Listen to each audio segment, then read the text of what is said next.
Hi friends, welcome to Rasima vlogs. இன்றைக்கி நம்ம என்ன பார்க்க போகிறோம்னா, செட்டிநாடு ஸ்டைலில் வாழைக்காய் வச்சு கோலா உருண்டை தான் பண்ண போகிறோம். அதுக்கு தேவையான பொருட்கள்: சின்ன வெங்காயம், தேங்காய், பச்சை மிளகா, வாழைக்காயை வேக வச்சு மசிச்சு வச்சது, பொட்டுக்கடலை, 12 காஞ்ச மிளகா, 30 பல் பூண்டு, 1 ஸ்பூன் சீரகம், 1 ஸ்பூன் சோம்பு, தேவையான அளவு உப்பு, அப்புறம் மஞ்சத்தூள். இதுதான் நமக்கு தேவையான பொருட்கள். ஒரு கடாயில் எண்ணெய் ஊற்றிக்கோங்க. நான் கடலெண்ணெய் ஊற்றிக்கிறேன். நீங்கள் என்ன எண்ணெய் யூஸ் பண்ணுவீங்களோ அதையே யூஸ் பண்ணிக்கோங்க. நான் 2 வாழைக்காய் எடுத்திருக்கேன். உங்களுக்கு எவ்வளோ வேணுமோ எடுத்துக்கோங்க. 2 வாழைக்காய்க்கு தகுந்த மாதிரி 150 கிராம் சின்ன வெங்காயம் எடுத்திருக்கேன். ஸோ சின்ன வெங்காயத்தினால வறுத்து எடுத்துக்கலாம். அதை செப்பரேட்டாக வறுக்கணும். அது கூட எதுவும் சேர்க்கக்கூடாது. கோலா உருண்டை செய்கிறதுக்கு முக்கியமான பொருள் இந்த சின்ன வெங்காயமும் சோம்பு மட்டும்தான். அதோட ஃப்ளேவர் தான் இந்த கோலா உருண்டைக்கு இன்னும் டேஸ்ட் அதிகப்படுத்தி கொடுக்குறது. ஸோ நல்லா வறுத்து எடுத்துக்கலாம். நல்லா ப்ரௌன் கலரில் வரணும். நல்லா ட்ரை ரோஸ்ட் ஆகணும். ஸோ இந்த மாதிரி தோல் தனியாக பிரிஞ்சு வர வரைக்கும் வறுத்து எடுத்துக்கணும். நல்லா வறுத்தாச்சு. ஸோ நம்ம இப்போ செப்ரேட்டாக ஒரு பிளேட்டில் எடுத்து மாற்றி வச்சுக்கலாம்.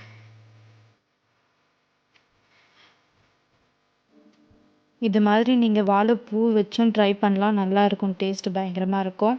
நான்வெஜ் சாப்பிட மாட்டோம், வெஜ்ஜு தான் சாப்பிடுன்றவங்க இந்த ரெசிபியை ட்ரை பண்ணி பாருங்கள். அந்த எண்ணெய் அப்படியே இருக்கட்டும். அதே எண்ணெயில் இப்போ நம்ம பேலன்ஸ் பொருளை வறுத்து எடுத்துக்கலாம். 12 காஞ்ச மிளகா சேர்த்து வறுத்துக்கலாம்.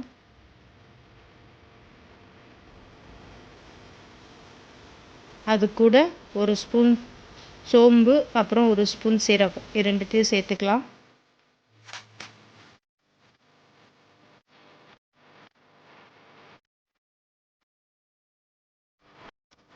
அப்புறம் உரிச்ச 30 பல் பூண்டு, அதையும் கூட சேர்த்து வறுத்துக்கலாம். இது நல்லா வறுபடணும். ஸோ இது போட்டு வறுக்கும் போதே நல்ல அந்த வாசனை நமக்கு நல்லா தெரியும். இது கூட 3 ஸ்பூன் பொட்டுக்கடலையை சேர்த்துக்கலாம். பொட்டுக்கடலை எதுக்குன்னா, அந்த நம்ம உருண்டை பிடிச்சி போடும்போது அது பிரிஞ்சு வராமல் அப்படியே ரவுண்டாக ஷேப்பாக அழகாக வரத்துக்கு பொட்டுக்கடலை. ஒரு கையளவு கருவேப்பிலை எடுத்துக்கோங்க.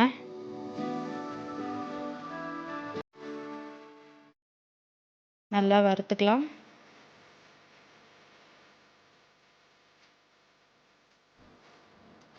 அது கூட இப்போது ஒரு 4 பச்சை மிளகா,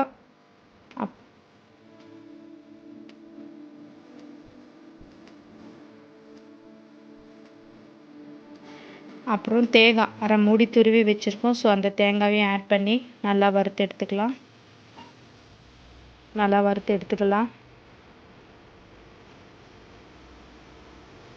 அது கூட தேவையான அளவு மஞ்சத்தூள் ஆட் பண்ணிக்கலாம்.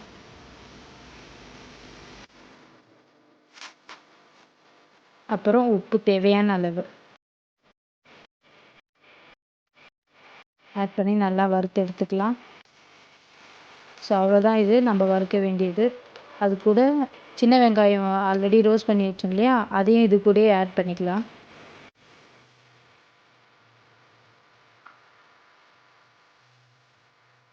அவ்வளோதாங்க. அதை இப்போது நம்ம ஆற வச்சு ஒரு மிக்ஸி ஜாரில் ஆட் பண்ணிக்கலாம். மிக்ஸி ஜாரில் ஆட் பண்ணிவிட்டு கொரகொரப்பாக அரைச்சி எடுக்கணும். தண்ணி எதுவும் விடாமல் கொரகொரப்பாக அரைச்சி எடுத்துகிட்டு வரணும். ஸோ கொரகொரப்பாக அரைச்சாச்சு. இந்த கன்சிஸ்டன்சி இருக்கணும். தண்ணியே விடக்கூடாது சுத்தமாக. இது கூட வேக வச்சு மசிச்சு வச்ச வாழைக்காயும் சேர்த்துக்கலாம். சேர்த்து நல்லா பிசைஞ்சு எடுத்துக்கணும். நல்லா கைவிட்டு நல்லா பிசைஞ்சு எடுத்துடுங்க. பிசையும் போது தண்ணியாக இருக்கிற மாதிரி ஃபீல் ஆச்சுன்னா நீங்கள் அந்த பொட்டுக்கடலையை பவுடர் பண்ணி கூட சேர்த்துக்கலாம். அப்படி இல்லைன்னா கடலை மாவு யூஸ் பண்ணிக்கலாம். அவ்வளோதான், பிசைஞ்சாச்சு.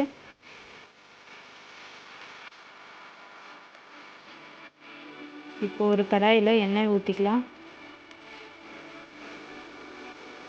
எண்ணெய் காயறதுக்குள்ளே நம்ம பிசைஞ்சு வச்சதை உருண்டை பண்ணி கொண்டு வந்துடலாம். உங்களுக்கு என்ன ஷேப் வேணுமோ, இல்லை சின்னதாக வேணும்னா சின்னதாக பிடிச்சிக்கோங்க, பெருசாக வேணும்னா பெருசாக பிடிச்சிக்கோங்க. நல்லா இந்த மாதிரி 2 கையை வச்சு பிடிச்சா நல்லா ரவுண்டாக வரும்.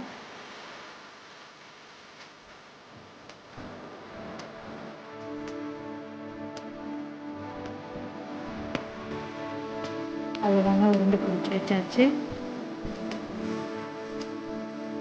எண்ணெயும் காஞ்சிருச்சு. ஸோ நம்ம ஒன்றா போட்டு எடுக்கணும். மீடியம் ஃப்ளேமில் இருக்கணும். ஹை ஃப்ளேம்லேயும் இருக்கக்கூடாது, லோ ஃப்ளேம்லேயும் இருக்கக்கூடாது. ஸோ மீடியம் ஃப்ளேமில் இருந்து இந்த கலர் வந்த உடனே நம்ம எடுத்துடணும். நல்லா ப்ரௌன் ஆகணும்.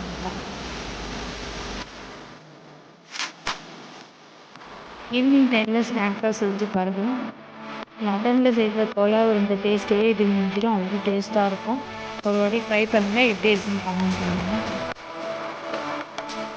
குட்டீஸ்க்கு எல்லாருக்கும் செஞ்சு கொடுங்க, விரும்பி சாப்பிடுவாங்க. என்னோட 2 வயசு பொண்ணு கொடுத்தா அவள் ரொம்ப விரும்பி சாப்பிட்டா. 2வது போட்டு உருண்டையும் நல்லா வெந்துருச்சு. ஸோ அதையும் தனியாக செப்பரேட்டாக எடுத்து வைக்கலாம். அவ்வளோதான், ரெடி ஆகிடுச்சு.